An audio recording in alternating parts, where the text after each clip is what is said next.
Hi, I'm John Stevenson, and we're going to be looking at Psalm 122, Ode to Jerusalem.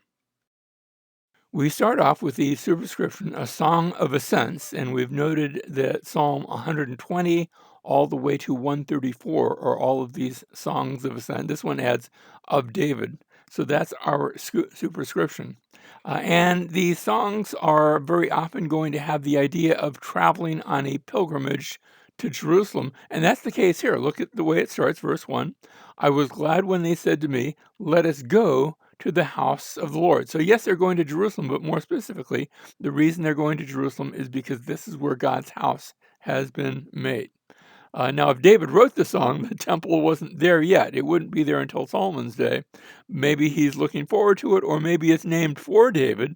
Remember, when it says of David, it could be a title of authorship, or also in memory of David and something that he had, begun. And now the psalmist is putting words and music to that. Verse 2, our feet are standing within your gates, O Jerusalem. Jerusalem had become the capital in David's day. Remember, he captured the city, this Canaanite city, and took it and made the capital of a united Israel. And then later on, the temple would be built here too. So, verse 3, Jerusalem, that is built as a city that is compact together. Now, let me say, Jerusalem in David's day was not all that big. Everyone was sort of right on top of each other because it followed one narrow ridge. It was at the top of a ridge, made it a great place for defense because you would go against Jerusalem if you were attacking the city, and you would have to climb uphill, and then you'd get to the walls. So it's got natural defenses, and yet it's compact together, to which the tribes go up. Now that's going to be repeated, but notice the tribes go up. They make their ascent. Remember how these are psalms of ascent? This is the same word that's used here, to go up. Psalms of going up. The tribes go up, even the tribes of the Lord. And of course, when we talk about the tribes, we're talking about the 12 tribes that would come to Jerusalem. It didn't matter if you were from the south or the north, you would come here, at least in David and Solomon's day, and you would come here to worship because this was the place of worship. This was the place where God had made himself known. And was making himself known in that day, even the tribes of the Lord, an ordinance for Israel to give thanks to the name of the Lord. So this is a Thanksgiving psalm, or at least is referencing Thanksgiving as you come to this place, this beautiful place known as Jerusalem. Verse 5, for their thrones were set up for judgment, the thrones of the house of David. Notice how you've got the repetition of the same word. And the idea of thrones being set up for judgment, the thrones of the house of David, is that here was a king who would rule justly. That was the idea of the throne being set up for judgment. Not that judgment has to necessarily be bad unless you've done wrong. But it is set up here where the king might do righteousness and the king might lead his people into righteousness. Verse 6, pray for the peace of Jerusalem. And there's a little bit of a play on words that I want you to hear here, because the word Jerusalem, that Salem part, that last part of the word Jerusalem, is the same term that is the word shalom for peace. So pray for the shalom of Yerushalom. That's not quite the way you pronounce it, but I want you to hear that. And then may they prosper who love you. Now that term prosper, that works. The ESV, the NIV, and the RSV, different translations, render it security. The King James, the New International, New English Translation, and the New American Standard render it prosperity or prosper. If I had to choose, I'd probably maybe make it stillness. But that doesn't really get the idea either, because it's not just being still. It's being still because you don't have to worry about protecting. You don't have to worry about making a living. You're sort of retired, and everything's good. Everything's been so prosper works, okay? But I want you to hear it because the same word's going to be repeated twice. Let me say that the Legacy Standard Bible, and I really like the Legacy Standard Bible because usually what they do is they go in the direction of consistency, and they missed it here.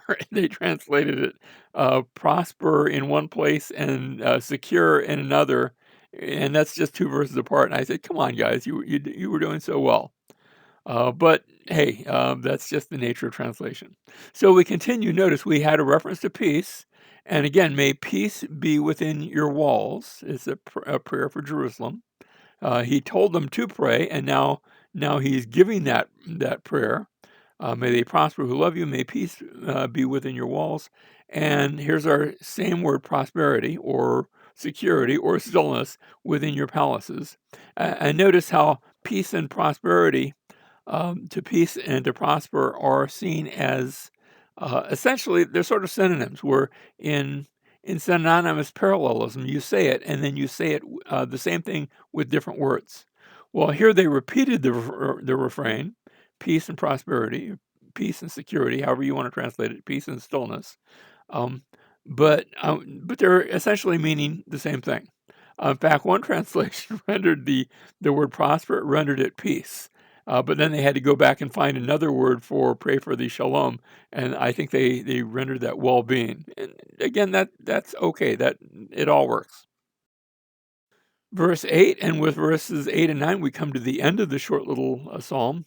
For the sake of my brothers and my friends, I will now say, may peace be within you. And then he repeats the beginning point of the refrain, for the sake of the house of the Lord our God, I will seek your good. So notice it's both people oriented, but it's also house oriented, the house of the Lord. And that brings us full circle because the psalm started back in verse 1, let us go to the house of the Lord. And it ends here in verse 9, for the sake of the house of the Lord, and then adds our God. So this temple theme, which finds a New Testament fulfillment in the one who stood up and said, destroy this temple, and in 3 days I will raise it up. Now, the good news is when we read that in John chapter 2, John the writer adds the little interpretive phrase, but he was speaking of the temple of his body. Because if he hadn't included that, people might be tempted to think, oh, we're talking about a future temple of bricks and stone that's going to be rebuilt. But that's not what Jesus said. I talked about how to destroy this temple, and in 3 days I'll raise it up, speaking of the temple of his body. Now, this brings us, and I'd like to pause and talk about this for a second, where we have this idea of the temple, and it didn't start that way. Temple doesn't come about until halfway through the Old Testament. But you have from the very early chapters of Genesis that at creation, where God promises a people, first of all, in Adam and Eve, and then with Noah and his family, but especially when you get to Abraham, where God says, I'm going to take of you and make your descendants something special. I'm going to do something through them that will be a blessing to the whole world. And so he promises a people, and he gives them a land. Initially just promises them a land. Abraham goes throughout his entire life, and he's in Canaan, but he doesn't own any of it. Near the end of his life, he actually manages to purchase a single grave plot to bury his wife, Sarah. And that's all he ever owns. But the promise is still there that God is going to give him a land. And then once they get into the land, and you see David come on the scene, where he takes the city of Jerusalem, we just talked about that, and he makes it his capital city, and there is the promise that he wants to build a house to God, although God says, I'm going to build a house to you, David. And you have the temple eventually being built there by Solomon. And of course, yes, it's destroyed in the days of Babylon, but it is rebuilt after the Babylonian exile. And when we get to the New Testament, the temple was still standing, and it was in the temple, on the temple grounds, that Jesus made that comment that we already mentioned, destroy this temple, and in 3 days I will raise it up. Now, this was the setting for our Psalm 122, verse 1. I was glad when they said to me, let us go to the house of the Lord. But with Jesus saying that, you have this idea that he is the temple. He is that to which the temple points.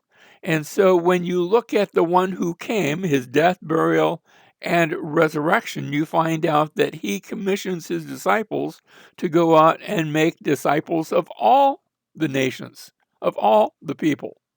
And they are to go not just to Israel, they're to go to the entire world. And that God's people, whether Jew or Gentile, in the early chapters of the book of Acts, they have a little bit of a confrontation on that. Are Gentiles really allowed into God's people?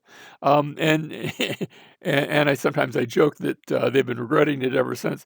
But all the world are called and invited to become part of what God is doing, and they become a city. Now, where do I see this? At the end of the book of Revelation, where there is a city that is coming down, the New Jerusalem, not the physical Old Jerusalem, but the New Jerusalem, um, ornamented like a bride prepared for her husband. Who is the bride that's coming down? That's God's people.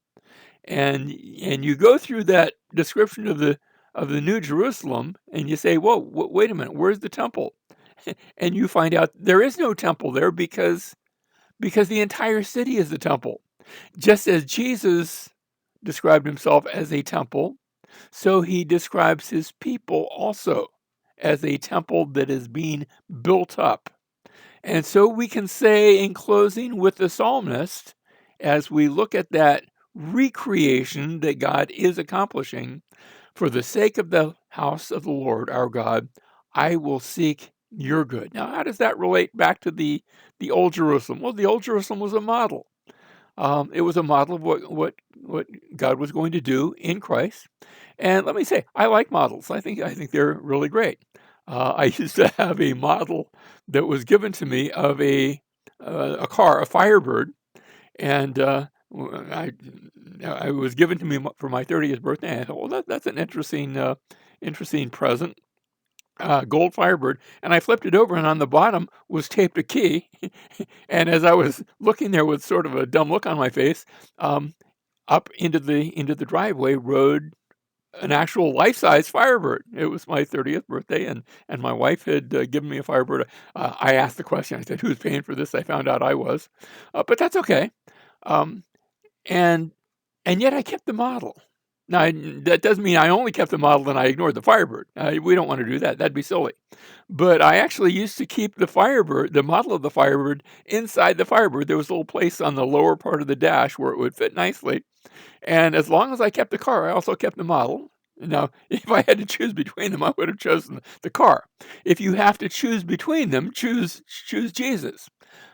But it's okay to appreciate the model. It's okay to appreciate Jerusalem. It's okay to appreciate the good of the house of the Lord. Now there's no temple there today, but I've been to Jerusalem, and it's a great place to go and appreciate what God has done and is still doing.